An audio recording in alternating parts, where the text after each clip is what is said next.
Hello, everyone. Welcome to News 5 Now this Tuesday evening. We've got a lot to talk about. A local Mardi Gras parade and ball have been canceled. We'll tell you why.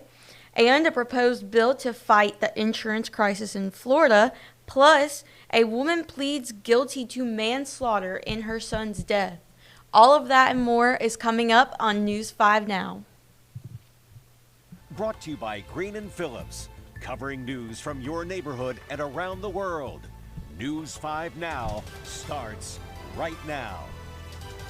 Hello, everyone. Thank you for joining me today. My name is Summer Poole. I am the digital reporter here at WKRG. Happy Tuesday evening, guys. We're almost halfway through the week, so I'm super excited about that. So if you've never joined us before, we do our top 5 stories of the day. Then we have our question of the day and our poll results. So let's go ahead and get into our top 5 stories of the day. Number 5, the Sims Chamber of Commerce has canceled what was supposed to be the city's first Mardi Gras parade and ball. City officials originally announced the parade and ball at the beginning of last month. The Sims Chamber says they canceled the parade due to low participation. Anyone who purchased tickets will be refunded through Eventbrite. So sad to see that parade not happening. I know a lot of people in Sims were really excited about that. Number 4, legendary high school football coach Terry Curtis has retired. He held a press conference Tuesday morning to make the news official. Curtis spent over half a century, that's a long time, working in high school football, including 26 years as the UMS Wright head coach and 4 years at Murphy High School.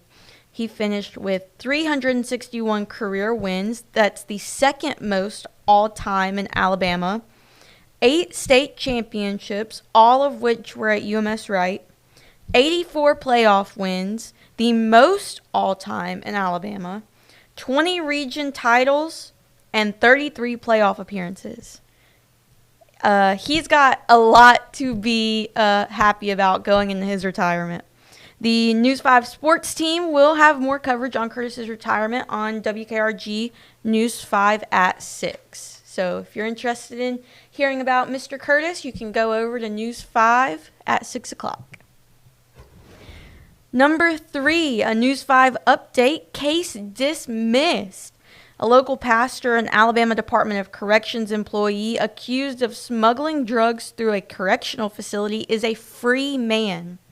Vincent Bishop was arrested in December after ADOC officials said inmates were seen around his truck in the parking lot at Fountain Correctional Facility, and later said a canine found narcotics hidden under the truck.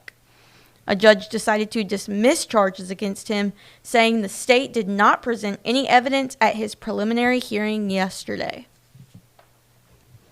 Number 2, Florida Senator Don Gates and Representative Alex Andrade, excuse my pronunciation, introduced legislation to tackle rising property insurance prices.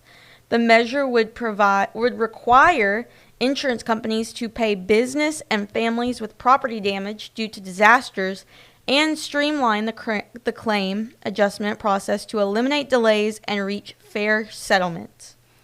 The bill would also require insurance companies looking to increase rates to disclose dealings with other companies and mean increased penalties for companies that don't promptly pay settled claims. At number 1, a Mobile woman accused of killing her son in 2022 has pleaded guilty to manslaughter. Court documents show 56-year-old Glenda Marie Agee withdrew her not guilty plea and pleaded guilty to the charge in connection with her 13-year-old son Jamil Autry's death. Prosecutors say Agee shot her son in the back while he was sleeping, and although pleading guilty, Agee will not face more time in custody. Instead, she will serve 3 years of probation. She will have complete drug, alcohol, and mental health treatment during probation. And that is a look at our top 5 stories this evening. Now, let's get into our question of the day. So today, our question: NASA is predicting an asteroid has a 2% chance of hitting Earth in 2032. So we wanted to know, how would you spend your last day on Earth? Now, I've gone through some of these comments, but not all of them. So let's see what you guys have to say. I'm going to scroll down a little bit because I know Devin and Bill went through some of these earlier in our 8 a.m. and 12:30 newscasts. Let's see if they'll load. We can start around here. Jack says, praising God for his love and care of me in all ways. April would spend it at Disney World with her entire family. I love that answer. Carter, watching the halftime show. Rachel says she would be maxing out all her credit cards. That's fair. I like to shop, and if I knew it was my last day on Earth, I would probably be doing the same.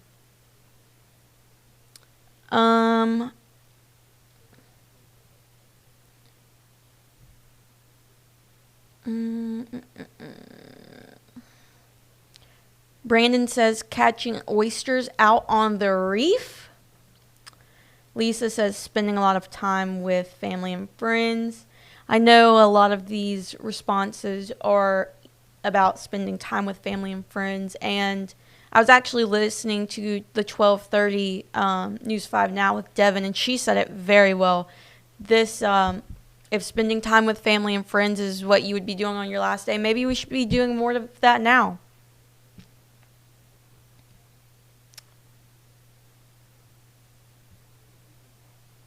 I'm trying to get you guys some new ones that I haven't really said already.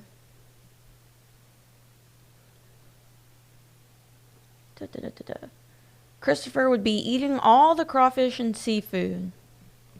I would probably eat a whole chocolate cake. The whole thing. Let's do one more.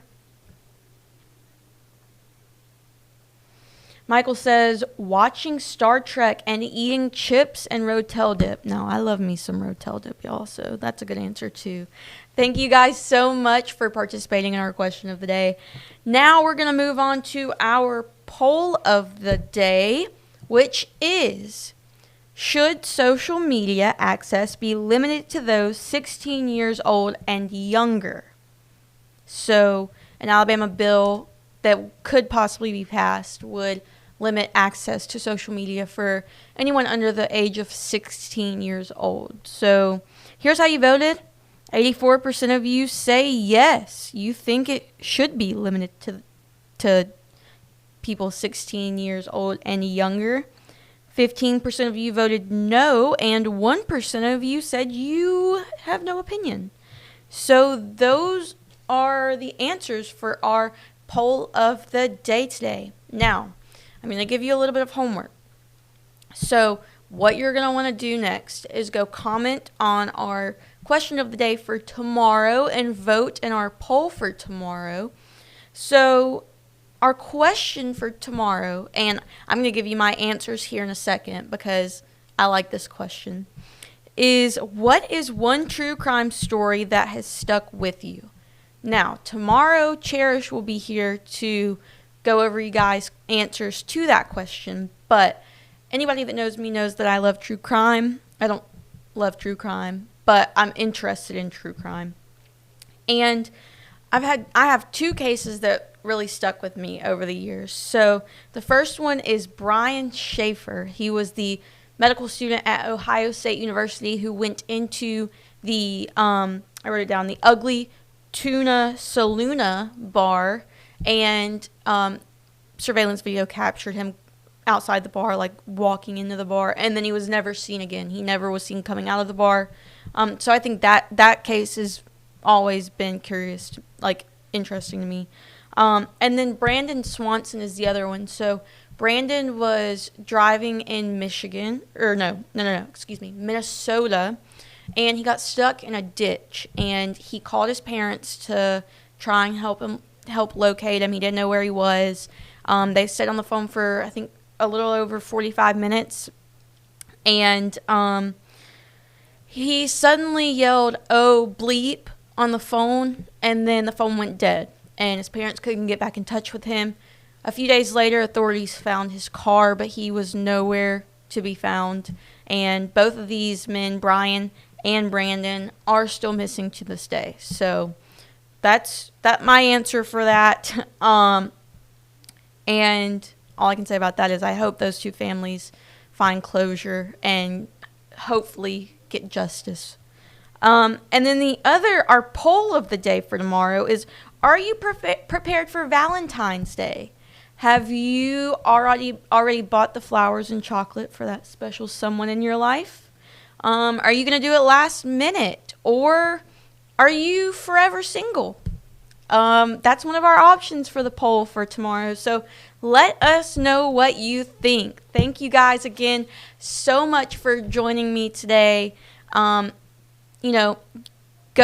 got about, 5:45. We've got about 15 minutes before you're going to want to go over to WKRG News 5 on Channel 5.